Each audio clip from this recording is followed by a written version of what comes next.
Aí depois eles ficaram no tem tijolinhos na pintura. Bom dia, pessoal. Melhor dia. As melhores aulas. Certo? Isso aí. Galerinha, Física C, então, faltou uma aulinha, né? Bater um papinho sobre isso é bom. É bom porque é a física que tu ainda não conhece, teoricamente. E já vou usar, então, essa comecinho de aula para revisar algumas coisas. Olha só que beleza. Antes de começar a te falar dessa aula nova, vamos fazer uma revisãozinha sobre o que nós aprendemos. Nós vimos que os caras que estavam trabalhando com eletricidade nos primórdios já tinham instrumentos para medir a corrente elétrica em ampere e a voltagem em volts, por isso amperímetro e voltímetro. E eles começaram a perceber que quanto maior a voltagem aplicada em um corpo, em um resistor, maior a corrente que percorria ele. E vocês mesmos me ajudavam a completar a tabela, né? Dobrava a voltagem, vocês gritavam que era nova corrente. O Ohm foi um dos pioneiros. E ele percebeu então que ao dobrar a voltagem, dobrava a corrente, triplicar a voltagem, triplicava a corrente. Ele testou uma variada gama de materiais e essa lei era obedecida. Ele criou então a primeira lei de Ohm, certo? Além disso, a gente viu na aula passada a definição de resistência elétrica, que é pegar a diferença de potencial, a voltagem, e dividir pela intensidade de corrente elétrica. Embora a fórmula tenha nascido desse jeito, a gente prefere usar para dividindo, passa V igual a R vezes I. E isso não é a primeira lei de Ohm. A primeira lei de Ohm é aquela que diz que o resistor ôhmico apresenta valor constante. É a mesma coisa que dizer que a corrente é diretamente proporcional à voltagem. Afinal, essa divisão vai dar sempre o mesmo resultado para um determinado sujeito. E aí, eu falei que tinha os 3 casos mais bobinhos do mundo, né? De resistores, certo? Só que a gente acabou não resolvendo, eu acho, esses 3 casos bobos, né? Resistor de 20 ohms. Uma corrente elétrica de intensidade 5 ampere, determine a voltagem. Dá para resolver isso? Pela madrugada é muito fácil. V igual a R vezes I. V igual a 100. Putz, o que é mesmo ali? 100 o quê? Volts. Pode ser 100 V mesmo. Show de bola. Um outro tipo de circuito poderia ser o seguinte, ó. Eu vou lá, te forneço a voltagem, 220 volts, te forneço o valor da resistência, 10 ohms, 10 ohms, e o que eu perguntaria nesse caso? Muito obrigado, qual é a intensidade da corrente elétrica? Ah, eu quero saber qual é o sentido convencional e real da corrente elétrica nesse caso. Para a direita em cima ou embaixo? Legal. Convencional para a direita em cima. Parabéns, cara. Porque assim, ó, a galera achava que as partículas que se deslocavam eram positivas. A barrinha grande, mais. Barrinha pequena, menos. Larga uma baguinha positiva no fio ali para tu ver os opostos. Esse cara aqui, negativo, atrai a bolinha positiva, então ela vai para lá. Esse cara positivo repele a bolinha positiva. Então o colega falou certo quando ele disse que a corrente convencional é para a direita, na parte superior. O ideal seria falar que é no sentido horário, certo? E a corrente real, o sentido real dos elétrons? Claro, é sentido anti-horário. Beleza? Então tu viu como é fácil determinar o sentido? É só tu pegar a diferença de potencial, a tomada do circuito, né?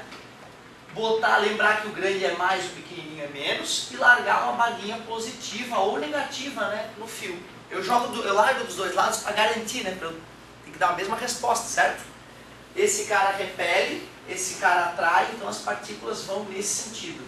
Esse é o I. Depois que se descobriu o elétron, putz, na verdade os prótons estão presos nos átomos. Ah, então a gente estava errado o tempo inteiro, os elétrons é que vão no sentido oposto. Beleza?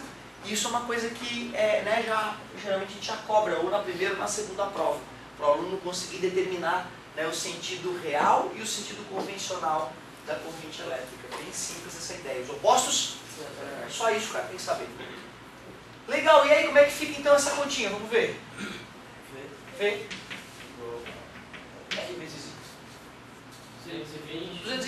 V? 10 na resistência. Calcula o I, está multiplicando.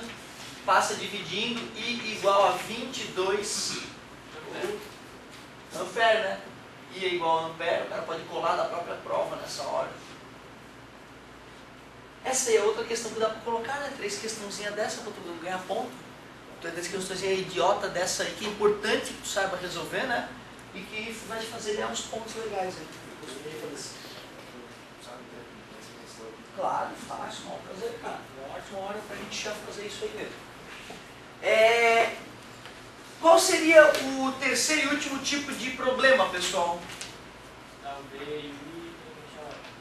Ótimo, dá o V igual 110 volts. Forneço o I igual a 2 ampere. E peço o R. Vamos ver como é que vai ficar o último então. V igual a R vezes I. 110 R vezes 2. Está multiplicando, passa 110 dividido para 2 é igual a R. R é igual a 55 ohms. Não. Vamos botar na prova isso aí, cara. Combinado? Uma questãozinha dessa. Vai ser assim enunciado, ó. Para os circuitos abaixo, determine a grandeza incógnita. Um deles vai faltar o V, no outro I, no outro R. V igual a R vezes I. Combinado? Tu vai dar a prova aí? Tu vai dar a fórmula aí? Sim, dou a fórmula, porque a UFSC fornece isso aqui, vai estar. Igual, tranquilaço? Essa é uma questãozinha que é simples de fazer, que é importante que vocês se familiarizem com ela, porque é óbvio que futuramente vai aparecer mais de uma lâmpadazinha acesa, né? Vai ser um escapisca de Natal aí, certo? Cheio de resistor. E se o cara sabe resolver esse pequenininho, ele tem, né, toda a competência no final das contas para resolver os maiores também, certo? Então, show de bola, uma revisãozinha que já serviu de revisão para a prova. O amigo acabou de pedir para fazer uma correção do exercício que era tarefa, que tem tudo a ver com isso que eu acabei de falar. Então, realmente, vale a pena. Eu vou, né, dar uma pausinha na revisão e antes de falar do novo, vou corrigir o exercício, que é... Foi a página?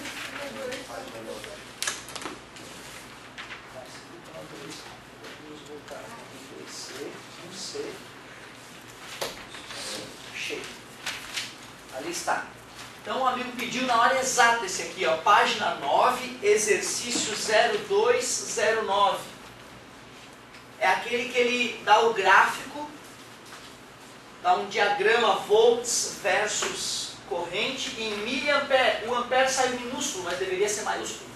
O ampere ali, é nome de cientista, aí a gente tem que botar maiúsculo. Volts, aqui está em volts. E ele deu várias curvas. Só que eu não vou reproduzir todas para a gente não perder tempo. Eu vou reproduzir só algumas das curvas. Dizia assim, ó. Uma tensão variável foi aplicada aos terminais de um resistor ômico de 20 ohms para que cada tensão V aplicada, foi medida a corrente elétrica I. Aí deu os gráficos lá.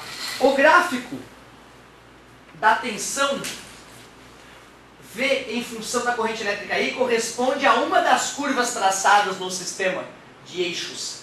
Essa curva é A. Ele quer saber qual daquelas curvas corresponde ao resistor de 20 ohms. É isso que ele quer saber. Bom, pessoal, para ser um resistor ômico, a curva tem que ser, aliás, né, a curva tem que ter uma característica. Que característica é essa? Tem que ser reta. Curva reta, professor? Ué. Curva, na verdade, é sinônimo de gráfico, né? Não precisa ser uma curva. Então, na verdade, os únicos gráficos que têm chance de ter a resposta verdadeira é o 3 e o 4. Eu vou pegar o 2 está decrescente. E a gente viu pela primeira lei de Ohm que quando dobra a voltagem, dobra a corrente, não diminui duas vezes, né? Certo? Então o gráfico tem que ser uma reta e tem que ser uma reta crescente. E outra, ainda tem que passar pela origem. Porque se não passar pela origem, quer dizer que tem corrente mesmo com a voltagem zero. Certo? Ou tem voltagem mesmo sem corrente. Aí só se fosse um semicondutor. Então tem que passar pela origem, tem que ser uma reta crescente. Então só resta a curva 3 e 4. Vou representar elas em pontos interessantes. A curva 3, deixa eu ver onde é que ela está passando nitidamente ali em cima do ponto. 0,2 e 10. É o 10 com 0,2, eu acho que é bem legal, para mim vai ficar bem prático. Eu gostei dessa ideia do amigo, olha só. Não vou nem me preocupar. Eu vi que ela está passando aqui nitidamente, onde aqui é 10 e aqui é 0,2. Vocês concordam? E ela mantém esse padrão, realmente ela mantém esse padrãozinho ali. Show de bola. Vou usar esse pedaço da curva 3, é o suficiente, e a curva 4, deixa eu ver, ela está passando no 20,02, então é aqui que ela passa a outra curva. Tá, professor? Ah. Por que tem que passar sempre, tem que ser crescente e passar pela origem? Isso, por quê? Quando os caras começaram a montar os primeiros circuitos elétricos como esse, eles colocavam lá amperímetros no circuito, né, e voltímetros, para medir a voltagem e a corrente. E eles percebiam que quando dobrava esse número dobrava. Triplicava, triplicava, zerava, zerava. Sempre que era zero aqui, era zero ali. Então o ponto 00 sempre vai ter que participar do gráfico. Beleza? Dobra, dobra, triplica, triplica, quadruplica, duplica. Uma reta. Obrigatoriamente. Por isso que todas as outras curvas já foram descartadas. Então eu só vou ter que calcular a resistência 3 e a resistência 4. Uma das duas tem que ser. Tá, professor, só uma perguntinha. Manda. Escolheu 10 e 0,2. Se eu escolhesse 20 e 0,4, na 3, na reta 4 tinha que ser 40 e 0,4. Na verdade, tu pode escolher qualquer ponto. O importante é que na hora de tu pegar o ponto, tu consiga enxergar as coordenadas certas. Qualquer ponto daquele tem que dar o mesmo resultado, porque existe uma proporção, certo? Então, ó, vamos calcular a resistência do resistor 3. Qual é a voltagem do resistor 3 aqui nesse ponto escolhido? 0,2, né? E era volts mesmo. E qual é a amperagem naquela mesma hora? 10 miliamperes. Então é 10 vezes 10 na menos 3. O milha é 10 na menos 3. R3 é igual. 10 na menos 3? 1, 2, 3. Vai ficar 0,2 dividido por 0,01. Igual às casas. Elimina a vírgula. Igual às casas, elimina a vírgula. 20 dividido por 1 na matemática. Ó, 20 é ela. E a professora? Foi ela. Esse 10 menos 3 é sempre esse valor? Ou às vezes não sabe? Não, o milha é sempre. Sempre. Tá? Isso é internacional. No turcomenistão também. Vamos relembrar alguns. Então, por exemplo, ó, não é real isso aí, hein, galera? Alguns prefixos que tu vai obrigatoriamente ter que usar. Primeiro tem aquele do ensino fundamental, né, galera? Lembra que começava lá com metro, certo? Aí depois tinha o decímetro, que é 10 vezes menor. Centímetro, 100 vezes menor. Milímetro, que é 1000 vezes menor. Esse milho aqui, ó, é aquele nível fundamental já. Decâmetro, uma década tem 10 anos, um decâmetro tem 10 metros. Hectômetro, 100. E quilômetro, 1000. Certo? Então esses aí podem aparecer, que é uma coisa que a gente já estuda há bastante tempo. E antes a gente, quando era no fundamental, era com a vírgulazinha, botava o dedinho na tabela, né? Conta os pulinhos da tabela, faz a mesma coisa na vírgula, né? Sempre assim. Se for ao quadrado, cada pulo da tabela, 2 pulos da vírgula. Se for elevado ao cubo para volume, cada pulo da tabela, 3 pulos da vírgula. Bem simples. Mas tu pode usar potência de 10, 10 na 3, 10 na 2, 10 na 1, 10 na 0, que é 1, né? 10 na menos 1, 10 na menos 2 e 10 na menos 3. Tudo bem até agora? Estou usando o quadro ali, não está vendo. Vocês me perdoem, eu sou retardado mesmo. Ó, só que agora no ensino médio vai aparecer outras coisas aqui. Só que essas outras coisas aqui na parte de cima tem a ver com a tua vida de computador aí. Depois de kilobyte vem o quê? Megabyte, que é 1000. 1 milhão, desculpa. 10 na 6. Gigabyte. 10 na 9. Terabyte, que é 10 na 12. Certo? Vai até o iota byte, que é 10 na 24. Mas aí também tem mais. E para baixo aqui, depois do milho, uns que tu vai usar, que é importante, é micro, que é 10 na menos 6. Nano, que é 10 na menos 9. Pico, que é 10 na menos 12. Femto, mas não precisa, tá bom. Tá? Então vai até ioto, que é 10 na menos 24. Beleza? Então os cientistas são tão organizados que para poder falar de tamanhos diversos, seja o tamanho do universo inteiro ou o tamanho de partículas muito menores que os átomos, né, eles criaram então esse conjunto de prefixos, certo? Então seria legal, esses aqui eu vou considerar que vocês sabem, né? Eu vou colocar o nome dos outros ali que vão aparecer ao longo do ano para vocês. Micro, nano, pico. E lá para cima é muito mais no teu dia a dia. Mega. Para aplicar isso aí, a distância fica megâmetro, gigâmetro. Megametro, poderia falar. 1 megametro, 1 milhão de metros. Tera. Iota Ioto é 10 na menos 24, Iota é 10 na 24.